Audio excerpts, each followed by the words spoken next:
Polda Metro Jaya menangkap JF, 57, sopir taksi online yang mengamuk di ruas tol lingkar luar Jakarta atau Jakarta Outer Ring Road, JOR, Kebayoran Baru, Jakarta Selatan hingga berujung merusak spion mobil lainnya Selasa, 26 Mei 2026, malam ditangkap. Pelaku berhasil ditangkap di kediamannya di kawasan Ciputat, Tangerang Selatan pada Jumat, 29 Mei 2026. Untuk pelaku sendiri diamankan di kediamannya di Ciputat, Tangerang Selatan, kata Panit 1 Subdit Resmob di Treskrimum Polda Metro Jaya AKP Pendi Wiboson dalam keterangannya, Minggu, 31 Mei 2026. Ia mengatakan peristiwa itu bermula dari korban tengah mengendarai mobilnya untuk pulang ke kediamannya. Namun, pelaku yang awalnya berada di belakang mobil korban, tiba-tiba menyalip dari kanan dan menghentikan mobilnya hingga terjadi cekcok. Tak lama kemudian, pelaku kembali ke mobilnya untuk mengambil kunci roda. Tanpa basa-basi, pelaku pun mengayunkan kunci roda itu hingga spion kanan mobil korban rusak.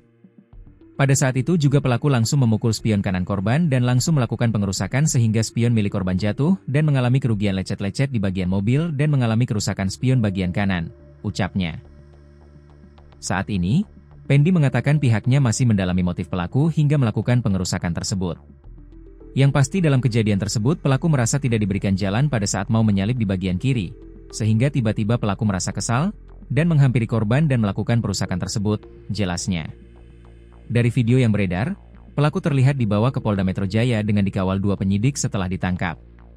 Tangan pelaku pun diikat dengan tali serit berwarna merah.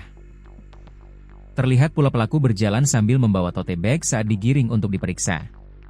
Adapun atas perbuatannya, pelaku dijerat pasal 521 UU No. 1 Tahun 2023 KUHP tentang tindak pidana perusakan atau penghancuran barang milik orang lain secara melawan hukum dengan ancaman pidana 2 tahun 6 bulan. Sebelumnya, polisi menyelidiki aksi perusakan mobil yang diduga dilakukan seorang pengemudi taksi online terhadap pengendara lain di ruas tol lingkar luar Jakarta atau Jakarta Outer Ring Road, JOR, Selasa, 26 Mei 2026, malam. Peristiwa tersebut viral di media sosial setelah korban merekam detik-detik terduga pelaku memukul spion mobil menggunakan benda besi. Dalam video yang beredar, mobil yang diduga dikendarai pelaku dengan nomor polisi B1557 WIM terlihat menyalip kendaraan korban sebelum akhirnya berhenti di pinggir jalan tol. Pelaku menghalangi laju mobil korban. Tak lama kemudian, pelaku yang mengenakan jaket hitam turun dari kendaraan dan menghampiri korban. Sempat terjadi adu mulut antara keduanya. Situasi memanas ketika pelaku diduga mengayunkan besi kunci pembuka baut ke arah spion mobil korban. Pukulan berulang kali yang dilakukan pelaku membuat spion korban patah.